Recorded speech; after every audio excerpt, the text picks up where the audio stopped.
A very good day to you, ladies and gentlemen. Welcome to another episode of the Candid Talk with me, Evan Sokini. I'm so glad that you're here with us for these conversations. Of course, this is Kenya's most comprehensive political and public governance analysis show. And this good morning, I'm joined with Wakili. Of course, we've been here with him here quite a number of times, and today he's seen it well to join us as well. Wakili Willis Otino, how are you? I'm fine, thank you. Yes. How is the life in the country moving with you? Life is becoming unbearable to many Kenyans, save for those who are buying Gucci shoes. But for the rest of us, we are all feeling pain arising from the economic policies of Kenya Kwanza, which in my view have failed and continue to fail. Okay. Yes. Let's leave it at that point. You're a constitutional lawyer. I want us to get here. Do you think that we have a problem with the devolution in this country in terms of governance? Because specifically talking about Meru County, we've witnessed this. The governor there, Honorable Kawira Mwangaza'S, has survived 2 impeachments so far. And hardly a day after she survived the last impeachment motion at the Senate, the MCAs went again and started another process of rating a motion of impeachment against her therein. I wonder whether they are actually justified in this kind of stuff, because we are now seeing some sort of games being played in that particular county, and of course a group of people have also decided to collect signatures for the dissolution of that particular devolved unit therein. I want us to get it from there. Where do you think these problems are emanating from, specifically Meru County? You know, one thing that I must say, look at the grounds of impeachment that Meru County Assembly keeps bringing up when they want to remove Kawira Mwangaza'S from office. They are spurious grounds in my view, because you look at the allegations that are made against her. When you look at them, do they meet the threshold for removal of office by impeachment? Because I think Meru County Assembly, they are making a fuss of what we call impeachment. Because impeachment as a process, remember, once you're impeached from office, you can never hold public office again. And the grounds for impeachment should constitute gross violation of the Constitution, abuse of office. So the basis of an impeachment should be something very serious, that as a country, we must all sit down, pause, and say, you deserve to be removed from office. But when they pass their motions, they come to the Senate, and you look at the particulars of the allegations against the lady, you even ask yourself, why are they wasting national time and resources to engage in that exercise? And in my view, if the MCAs maybe are pursuing their own other interests and they're not happy with their governor, that governor was the choice of the people in the elections. They have to live with it. And they should find substantive grounds to impeach her, if need be.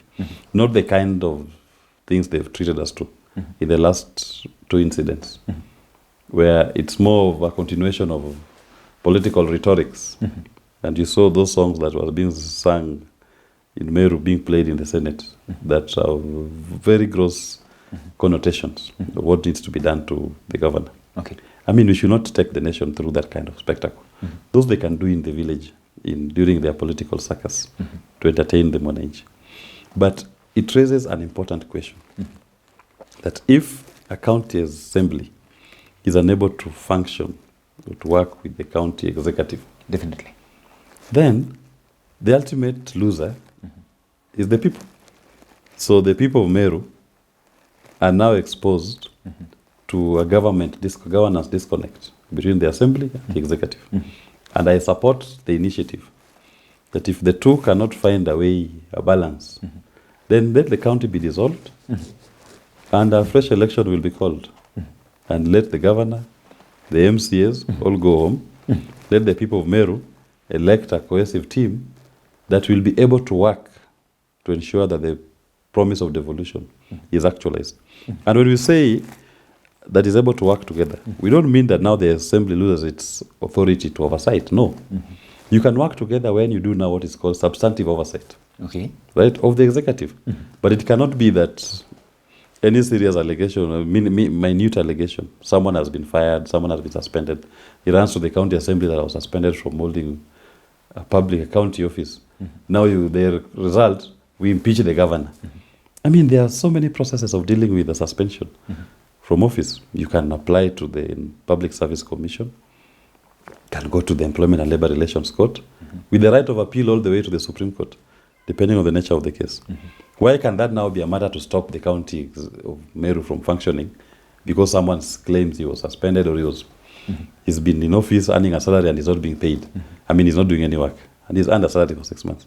I mean, how do you bring that to, how does that constitute an act of gross violation of the Constitution that warrants the whole country? Because an impeachment, it does not just end at the county assembly.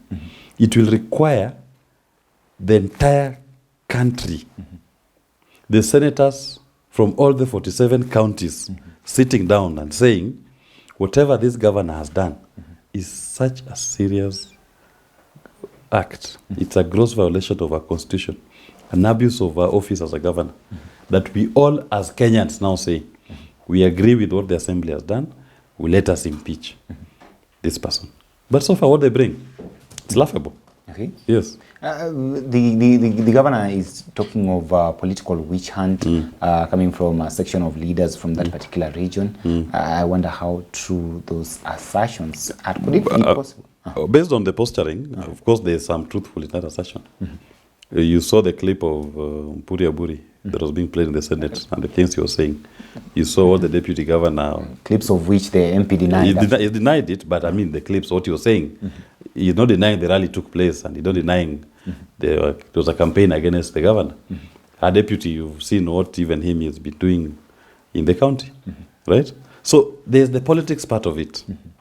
But they're trying to sanitize it using the legal process. So, of course, Meru County is now hostage to a political competition that has come way too early. So they will not be able, in my view, if this continues, to realize the full potential of devolution and its promise to them. So what is the consequence? What should we do? As a country, we should tell them, then get your act in order. Dissolve your county government. Let the MCAs, let the governor go home. Do a fresh election. Why should my senator for Siaya or my senator for Nairobi be condemned to spend another 2 days or 3 days discussing problems of Meru, which substantively, if you look at the allegation, the particulars, is that why I elected my Senate? Yeah, because there are other institutions of governance. Some of those allegations they make, they are very minute, can be dealt with administratively within the system. But they keep insisting that our senators that we've elected should stop what they're doing to attend to their minute political fights. Okay. Now, let's get to these kind of signatures that were being collected by civil rights groups, all those who want that particular county, or rather devolved unit, to be dissolved. Let's get it in there. Now, the first question would be, as currently constituted, is the IBC quorate enough to hold any kind of election should the county be dissolved? That will be the problem.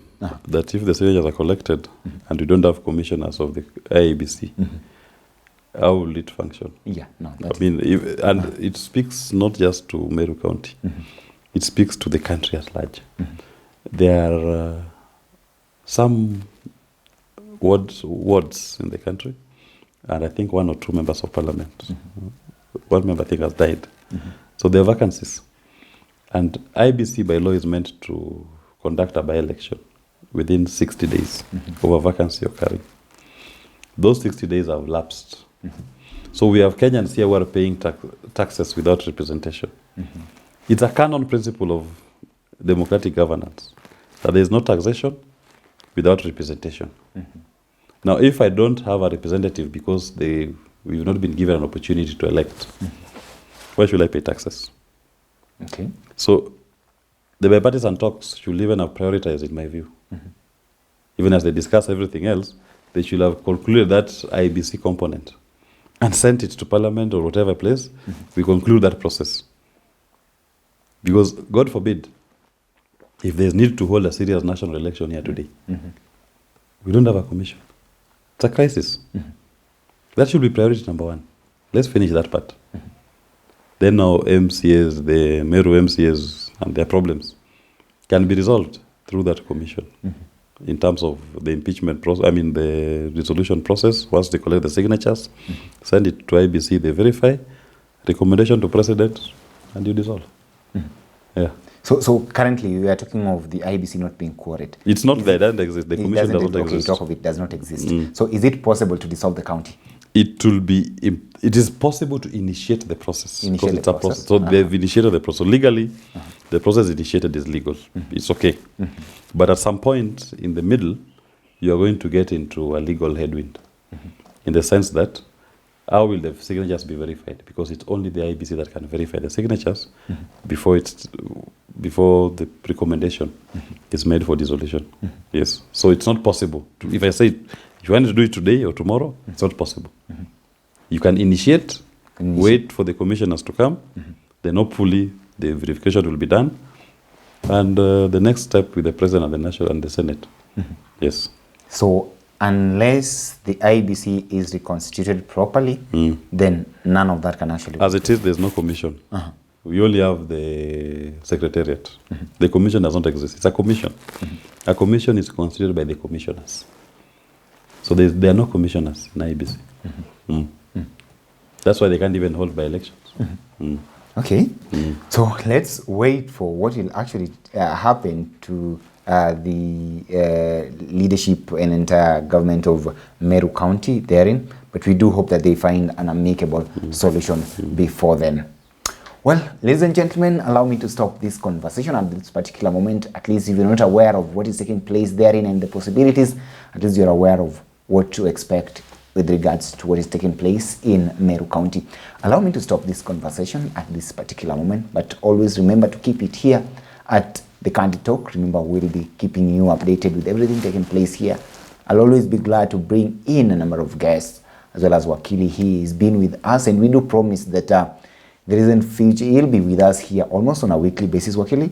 So that weekly or fortnightly. Yeah, weekly or a matter of fortnightly. We'll be here ready to actually tell the people what we actually feel and what is taking place in this country. And of course, I'm more than glad that he's always here to talk to us, and more than glad to talk to Kenyans as well.